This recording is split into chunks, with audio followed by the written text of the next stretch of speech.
All right, guys, so we are working the odd problems from the Kuta software free Infinite Algebra 1 literal equations worksheet. These are going to start out pretty basic, and then they're going to work their way up. If you're looking for the evens, if you want to try them yourself and then go find the answers, you'll find them in our live class links because that's what we will be going over during that time. So for now, literal equations, again, it's multiple variables, and we just have to solve for one. Remember, this is exactly like what you've been doing, so don't panic. So I need x by itself. Right now, that is 6 times x, and the inverse of multiplication is division. So I'm going to divide both sides by 6. Now, the difference in this and your normal equation solving is that since there are two variables, it's not going to just equal a number. It's going to equal another form of a literal equation. So we're going to have g over 6, because that can't be reduced, equals x. And then you're going to ask yourself, is x by itself? And in this case, it was a one-step equation, so x is by itself, and we're done. So moving on to number 3. Again, pay very close attention to what you need to get by itself. So x, that minus in front of it is basically that imaginary -1. So make sure you don't lose that. As I've talked about back in solving regular equations too, sometimes it's helpful to draw a great divide to keep up with what is on each side and what needs to be moved and changed. So I need to move m. M is attached by subtraction.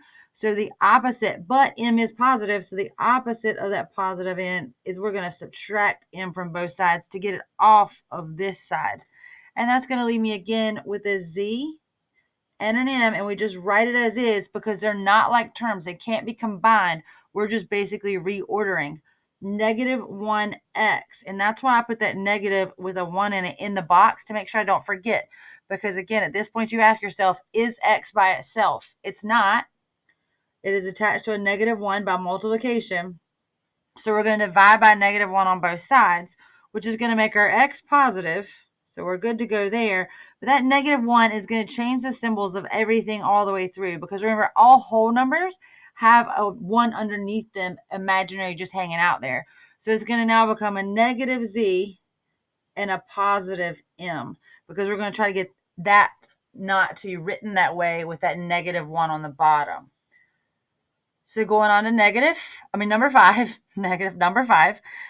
Again, you may want to draw your great divide line to keep yourself straight since it's all letters now and you might try to move something crazy. So we're going to make x by itself because it said solve for x. So k is attached by subtraction. So that means to make k go away, we're going to add because that's the inverse of subtraction. And so we're going to have u plus k equals x. Then you ask yourself, is x by itself like they asked me to? It is. It's a positive x and sitting over there by itself. So the answer is u plus k equals x. So still staying pretty basic. All right, looking at number 7. This is our division and multiplication and fractions, and everybody always freaks out. But we've already gone over this. Not super, super complicated. We need a by itself. Our problem is that it's in the denominator, or in the basement, as I like to say. So it's k divided by a, and if it's k divided by a, the inverse operation of division is multiplication. So we're going to undo it by multiplying both sides by a. And you have to do both sides because just like regular equations, anything you do to one side, you have to do to the other. So these two go away.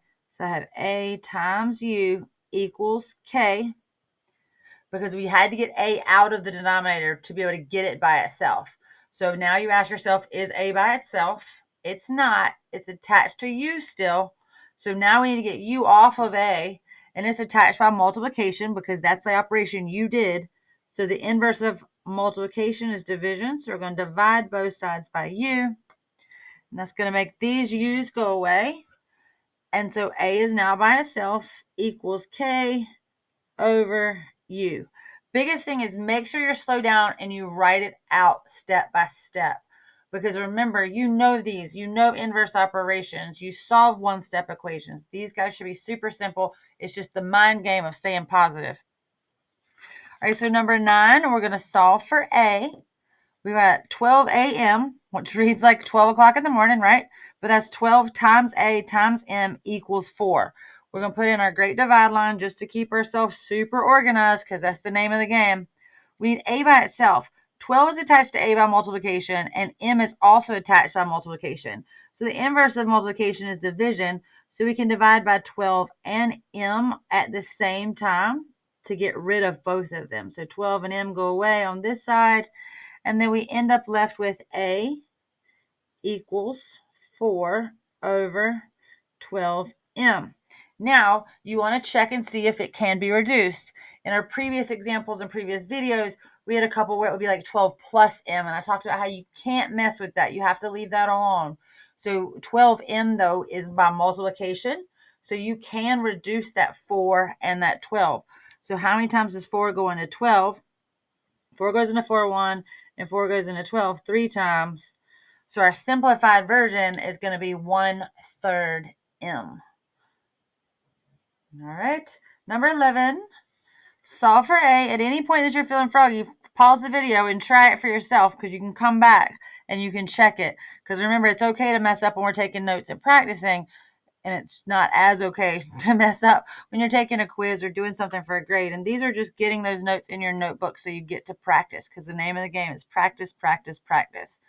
All right, so we want A by itself, so I need this guy by himself. So much like our first equation, though it looks crazier because it has so many extra letters, A times M, so multiplication, and the inverse of multiplication is division. So we're going to divide both sides by M because that's what needs to go away. So I now have A equals N plus P, because we didn't touch it, all over M.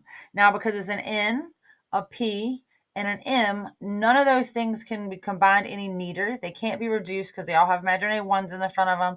So you're done. Even though it's ugly, it's done. All right, number 13. Again, we're going to solve for A. So we're going to draw our great divide, again, for organizational purposes. Solve for A. So we're going to put it in the box so we can decide what we're going to move first and don't accidentally do a lot of extra math. We have minus C on that side with the A. So the inverse of subtraction is addition. So we're going to add C to both sides. And that means these C's go away. So I have A equals D minus R, because I didn't touch it, and then plus C. And we just tack it onto the end because, again, D, R, and C are not like terms, so they can't be combined. They can't be reduced. It can't be cleaned up. It's just reordering of the letters. All right, guys, going to end the video. Check out the second video for the rest of the odd problems on this page.